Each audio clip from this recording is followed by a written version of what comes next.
Hello and welcome back to the Nostalgic Futurist Podcast. This week we're talking about the top 10 things you didn't know about Disneyland cast members. Disney's cast members are the heartbeat of the park. They make sure everything happens safely, efficiently, and happily. You are never fully dressed without a smile as a cast member. So let's take a deeper dive into cast members past and present with more information from David Koenig's Mouse Tales. Number 1, the Disney Way. We all know that Disney is one of the strictest businesses when it comes to appearance, personal conduct, and its own traditions. Disney drills into their cast members a respect for safety, courtesy, efficiency, and show. Cast members go through a rigorous hiring and training period to meet the Disney standard. After all, Disney is casting their employees, not just hiring them. Cast members are lectured college style in all of the Disney ways. This class is called Traditions. Cast members are taught everything from correct lingo, such as customers or guests, uniforms or costumes, the two-finger point, you know the drill, to the first names only rule instilled by Walt Disney himself. Now, things have changed over time with Disney's, shall we say, strictness about personal appearance for cast members, as cast members' rights have become more important to the company. In the late 60s through to the early 70s, in an anti-New Age craze by Disney, men would have to remain clean-shaven with short hair, and women were required to wear bras. Sound crazy? Well, here's something even crazier. They used to pat down women's backs to make sure they felt a bra when women arrived at work. Cast members did anything they could to maintain their individuality around the rules of Disney, even going so far as men wearing short hair wigs to hide their long hair. Number 2, the good, the bad, and really just the bad and the ugly. To be completely honest, Disneyland was a crazy place in the 1960s through the 1980s. Lawsuits were less common, safety was often sacrificed in the name of a good prank, and people felt rowdier in a place full of make-believe. From guests to cast members, the generation of that time were way crazier than anything us Gen Xers would try today in Disneyland. Many people know about the submarine lagoon mermaids that eventually were pulled from their watery oasis due to severe chlorine and sunburns. Well, the parking lot attendants may give them a run for their money. The first costumes for parking lot cast members were white short-sleeve shirts with Disneyland printed on the back.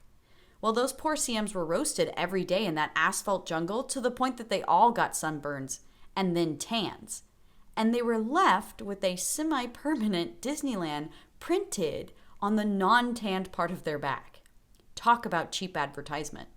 Disneyland cast members were also notorious for trying to find creative places to do the do. You know what I mean. Unless you don't, then you can skip this part. Cast members have christened anywhere in Disneyland private enough, from Sleeping Beauty Castle to the Matterhorn's attic to the Swiss Family Robinson Treehouse's bedroom.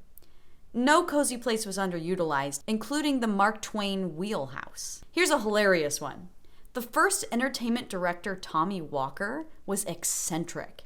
He gave the parks many great things such as the Christmas parade, date night at Disneyland, fireworks, and the candlelight processional. But also one Easter, he flew a helicopter holding the Easter Bunny over Main Street to toss flowers over the guests. But when the copter flew low, it blew everything on the street everywhere. People were pelted with flowers at high speeds, and it even knocked out the furnaces of the buildings. It was a general fiasco, as you can imagine, and all of this was done without Walt's consent. Number 3, the best farewell.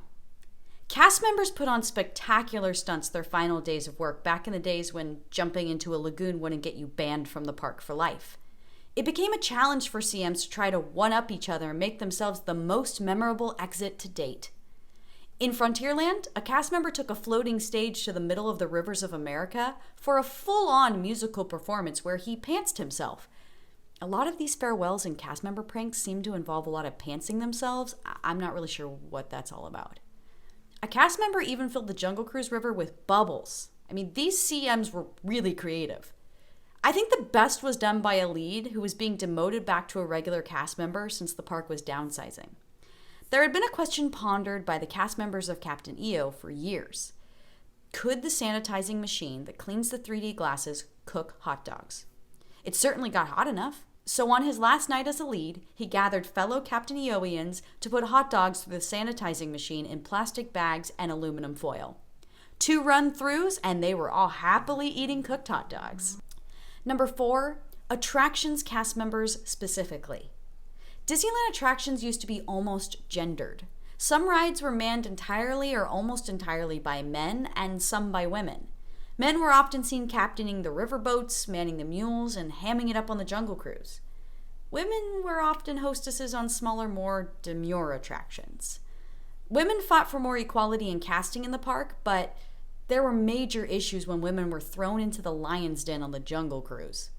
It took until the late 80s, early 90s for women to even join the Jungle Cruise crew permanently without being harassed by their male counterparts. For years, the cast members who worked on the monorail and the Disneyland Railroad were separate from cast members who worked anywhere else in the park. They were special Retlaw, Walter backwards, name for Walt Disney, cast members who were hired specifically by Walt to work for his personally owned company. This caused many feuds between the more privileged Retlaw cast members and regular cast members. Number 5, let us entertain you. Walt Disney's lovable characters have skipped around Disneyland since day one. As we all know, opening day Mickey and Minnie were terrifying. I mean, look at these things. They apparently were old Ice Capades costumes. I'm glad I missed the Ice Capades and stuck with Disney on Ice personally. Ugh. Fur characters actually used to get to speak once upon a time. It wasn't even until the 1970s that only face characters were given voice clearance. One of the craziest things I found out during my Disney studies is how much guests used to harass character performers in Disneyland. I mean, why? From guests grabbing Minnie or the Big Bad Wolf's private areas to see if they were male or female or really just to cop a feel, to people full on stabbing the 3 little pigs to try to pop them. I mean, these people were crazy. Now you know why they always have a character attendant standing guard. Things weren't all stabbing and groping for characters, though. Many characters found fun ways to keep the day fresh, such as Peter Pan and Captain Hook having sword fights on the Chicken of the Sea restaurant, to the Spaceman and Spacewoman in Tomorrowland pretending to be audio animatronics, to the amazement of an onlooking crowd. Frontierland actually used to have gun-slinging cowboys roaming the streets and have full-on standoffs. There was one cast member who played the forever goody two-shoes Lucky the Sheriff. And one day the actor who played him pissed off his fellow villain cowboys so much that they shot him instead of the other way around. He had to play dead for a while and be dragged off stage by the villains. Lucky was not so lucky that day. You know Tinkerbell, who flies from the Matterhorn during fireworks shows? She was originally played for her first 3 years by an ex-circus performer in her 70s named Tiny Klein. Yup, Tinkerbell was a little old lady. How many times have you walked down Main Street and stepped into the trolley tracks? 800 times? Yeah, me too. Well, in older parades, when cast members and even ponies got their feet caught in the tracks, it was a challenge to get them out in time before the next float came rolling by. One pony even had to be tranquilized for the rest of a parade, and the floats had to go around it after getting its foot caught in the trolley tracks. Those tracks really are a hazard. Number 6, pranks. Disneyland cast members were the biggest pranksters around. From rigging Autopia cars to go full speed to race around the track, to a Haunted Mansion cast member who would remove his pants, pantsing again, inside the elevator just to prove he could redress before the doors opened at the top. But one day, his castmates decided to get him good and threw his pants over one of the gargoyles in the elevator. I don't know that he got them back on in time. One group of cast members even strapped a new cast member to the tracks of the Disneyland Railroad.